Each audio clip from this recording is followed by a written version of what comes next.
On the 14th of August 1988, Ferrari founder Enzo Ferrari passed away aged 90.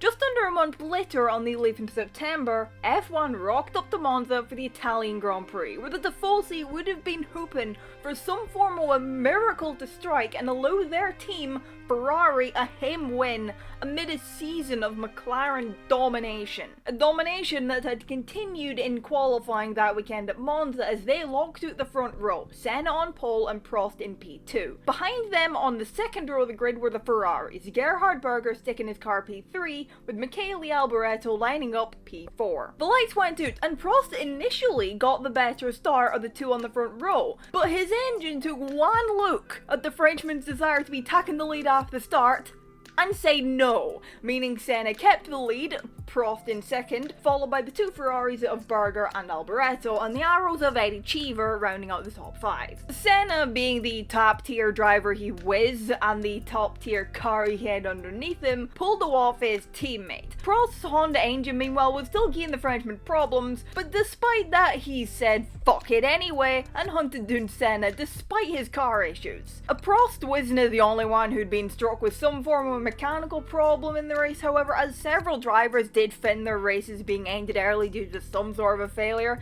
The ever classic issue of the reliably unreliable late 80s Formula 1 car. Reliability really has had to come a long way since then. Unless you have a Renault engine, that is. Despite his best efforts, Berger in third could not keep up with Prost and he dropped back as Prost closed up to within a couple seconds of Senna. However, come lap 30, his engine problems, which consisted of misfiring, were getting worse and the Ferraris took their opportunity. First, Berger passed the limpy McLaren and Alboreto followed him through, which now placed the Ferraris into the podium places, though second place Berger was 26 seconds behind the race leader Ayrton Senna, and so he set about trying to close the gap and attempt to get what he, his team and the Tifosi were dreaming of. Ferrari's first win in Monza in 9 years. Closing in on Senna wasn't going to be an easy task, given, as I mentioned before, the driver he is and the car he had, but that wasn't the case here, as the Ferraris did close on Senna, rather quickly at that.